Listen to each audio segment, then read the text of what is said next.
So Libby plans to create a rectangular enclosure for her horse. She has 340 meters of fencing available for the enclosure's perimeter. Okay, now, perimeter. You know you've got x, y, x, y. So perimeter would be 2x plus 2y, and we only have 340 meters for that. Wants to have an area of 6,000. Now area, that's length times width, which in our case is x times y, and that's 6,000. What dimensions should Libby use? Okay, well, couldn't we do this by first starting to, I would divide that first equation, or I guess I would solve it for y. That's what I would really do. So 2y equals, bring that negative 2x to the other side, plus 340. And I would probably then divide by 2. All right, so now we know that y is equal to negative x plus 170. So what am I going to do with this? Well, I think what we should do is we should take this and substitute it in for that. And that's going to give me x times negative x plus 170 equals 6,000. Or negative x squared plus 170x equals 6,000. Well, couldn't we just put the 6,000 on the other side? Or maybe what we should do is push everything to that side. And that would give me 0 equals x squared minus 170x plus 6,000.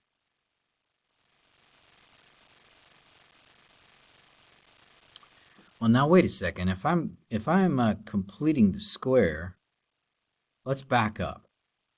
If I'm completing the square, couldn't I just, let's see here, multiply the entire equation by negative 1? Let's see what happens if I do that. X squared minus 170x plus blank equals negative 6,000. Yeah, this is a better idea, a better concept. Now, if we do what we did before, where we took half of that value, right? Half of this number, that would be minus 85 squared. But then what is 85 times 85? Take that calculator, 85 squared, and that's 7,225. So add 7,225 to both sides.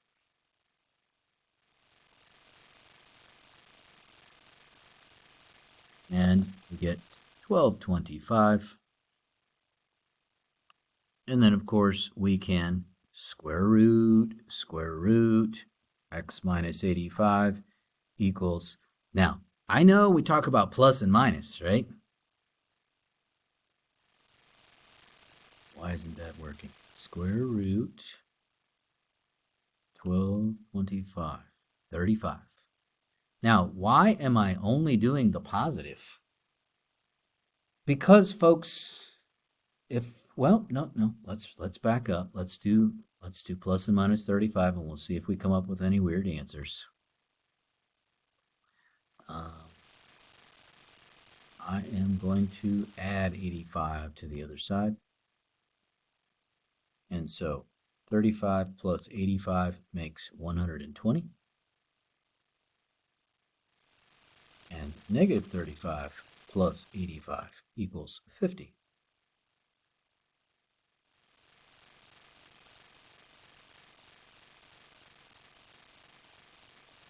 Well, guess what? X could be 120. And if x is 120, that makes y what? Right? If I come back up here and I plug it back in, then if x is 120, doesn't that make y 50? But if x is 50, wouldn't that make y 120? So, pretty obvious. That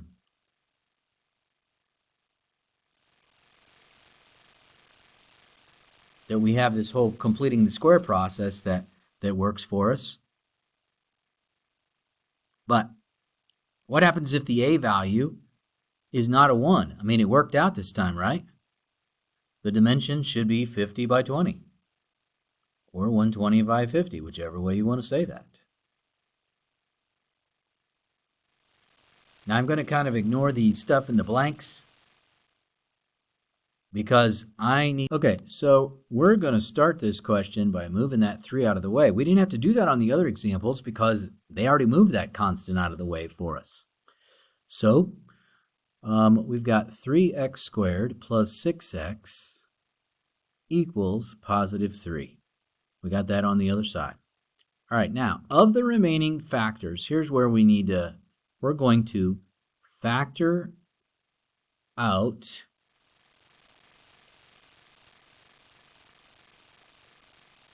the a value. Now, we didn't have to do this in other questions because the a value was a 1. But if I factor out the a value, now remember factoring, that's the same thing as saying dividing. So that would be x squared, and dividing, that would be 2x. Now you're going to notice I have a blank space there because we're going to add something in there. But before we do that, what is this going to factor into? We already know, because from what we've done before, isn't it half this value? So isn't it just going to be x plus 1, or 3 times x plus 1 squared? But you're probably saying to me, okay, well, wait just a doggone second. Remember, you said if you add something to one side, you got to add to the other. How much? Well, what is 1 times 1? Well, that's 1. Now, before you make a huge mistake, this is not positive 1. Not positive 1. Because you didn't really add 1. What did you add? You added 3. 3 plus 3. So if you added 3 to that side, you better add 3 to this side. So, in truth, I really have 6.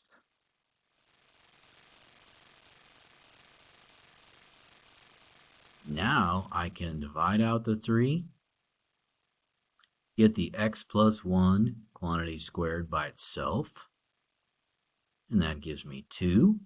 And then I can keep going with this question, right, where we take the square root on both sides. Square root x plus 1 equals plus and minus radical 2. And then, of course, we can subtract that to the other side. But I would not waste my time doing any other fancy things to try to put those together, because radical 2 is just an ugly decimal.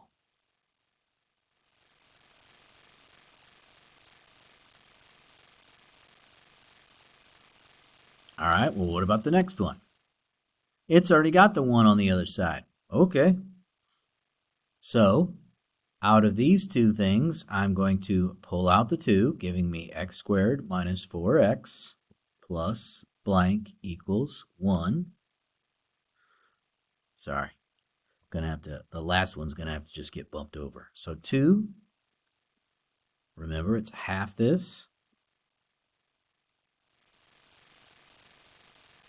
And if you want me to write it out like that, I can. Okay, but I need you to understand that eventually, you're just going to say 2 and x minus 2 quantity squared. What is negative 2 times negative 2? Isn't that positive 4? But remember, the other side, we're not adding 4. What are we really adding? We're adding 8. You added 8 on the left side. You have to add 8 on the right side.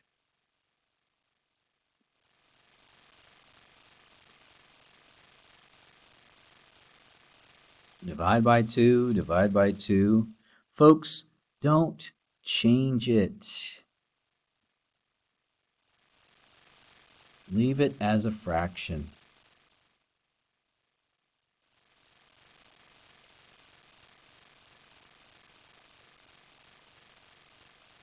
Now we are going to take a square root, right?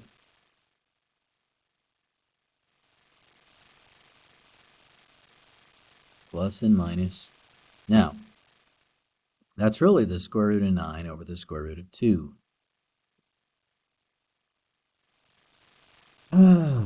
Ooh, I wasn't planning on sharing this information, but I guess I can. I know the square root of 9, right? Plus and minus 3. But what about that? And then over radical 2. So if I add 2 to both sides, I get something like this. X equals plus and minus 3 over radical 2 plus 2. Now, math teachers, now this is exactly true.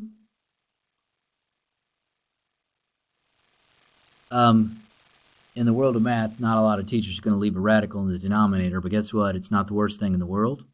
We have calculators that can handle that. So, I wouldn't worry about it. Okay, so the next one, the 17's in my way. So I have 1/2 x squared minus 2x plus blank equals negative 17. We are going to divide out the 1/2, right? Right, so everything here gets divided by 1/2. Everything here gets divided by, 1/2. Which negative 2 divided by 1/2 would be negative 4. So this is going to be x minus 2 times x minus 2.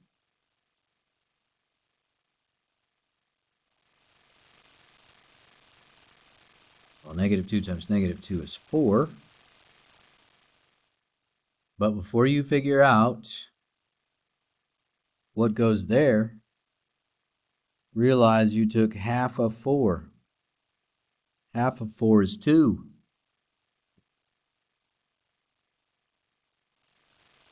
So this side turns in a negative 15. We have 1/2 times x minus 2 squared equals negative 15. Now what? Well, I would suggest we multiply both sides by 2, giving me x minus 2 quantity squared equals negative 30.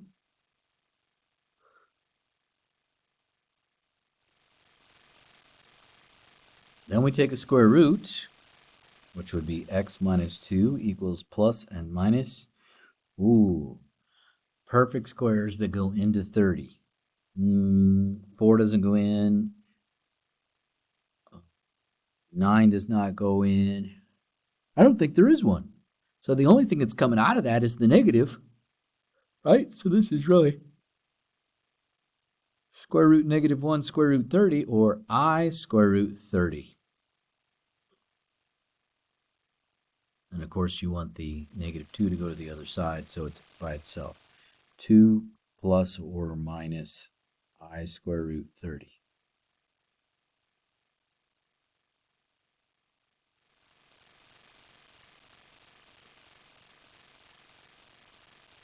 All right, let's see what else we got here. This problem, I got to restart this problem. Sorry.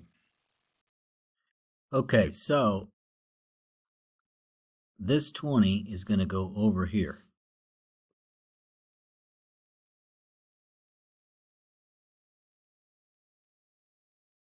But in order to complete the square, that 4 also has to go over there.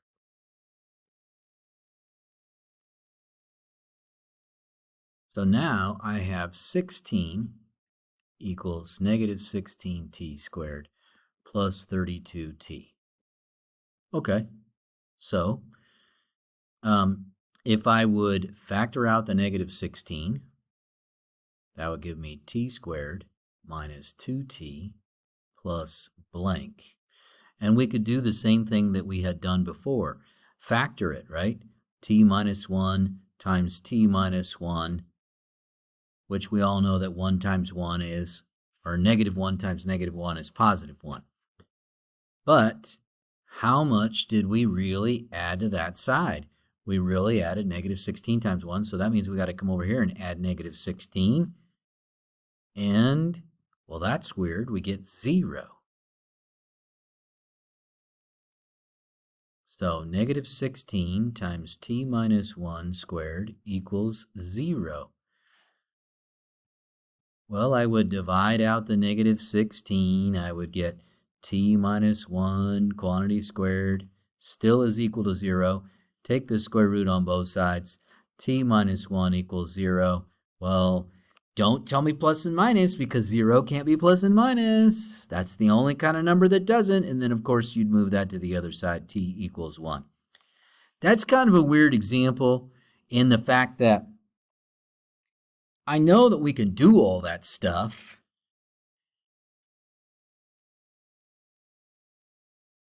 but it ended up with a weird number. It only ended up with one value. So in other words, it's like there's only one number where it reached that value of 20 feet, which must mean it was at the height. It was at the very top of the throw. So it went all the way up to 20 and then came back down. Huh, okay. That makes more sense.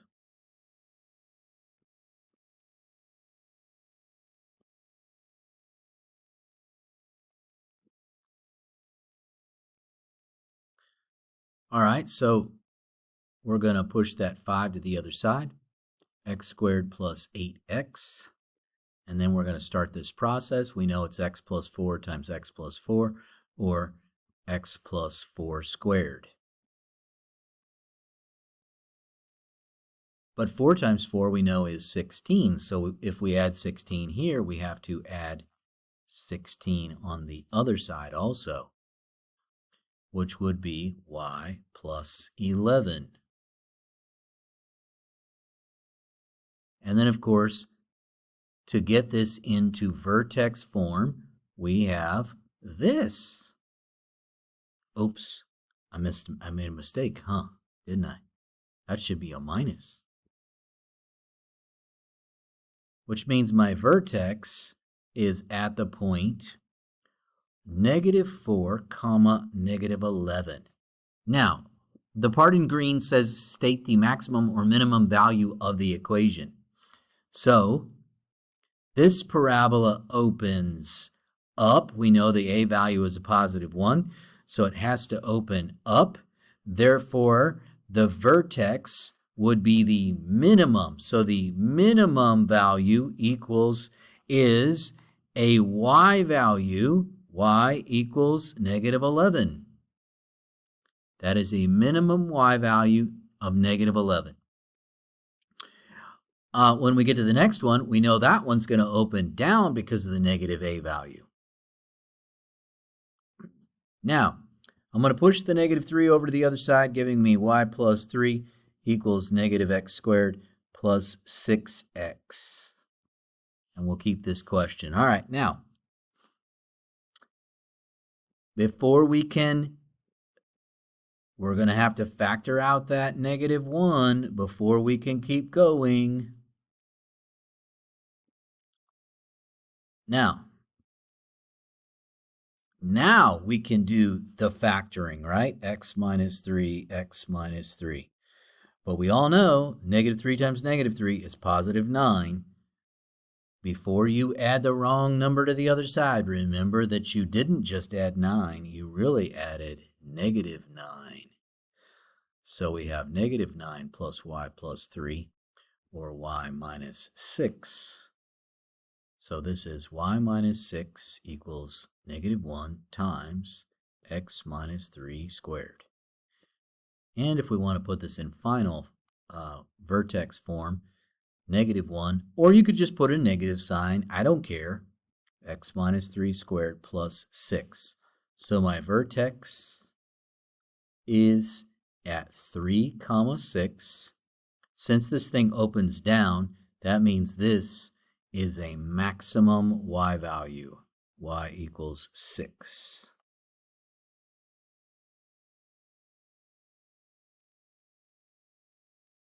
Okay, got one more here. So we're going to push that over to the other side, y plus 7. We are going to pull out the 3.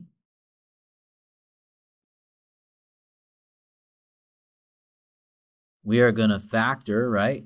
Because we're taking half that value, so that's x minus 2, or 3 times x minus 2 squared. Negative 2 times negative 2 is positive 4. Don't just add a 4, right? That's how you get this wrong. 4 times 3 is 12. And so we have y plus 19 on this side.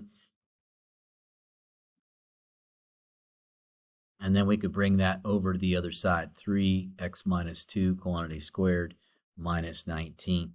So we have a vertex at 2, negative 19.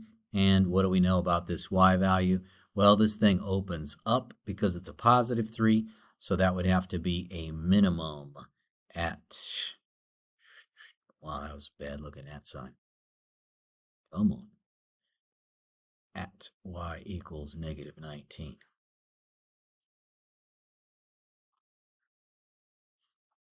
And I believe the last example, we're not going to use that one.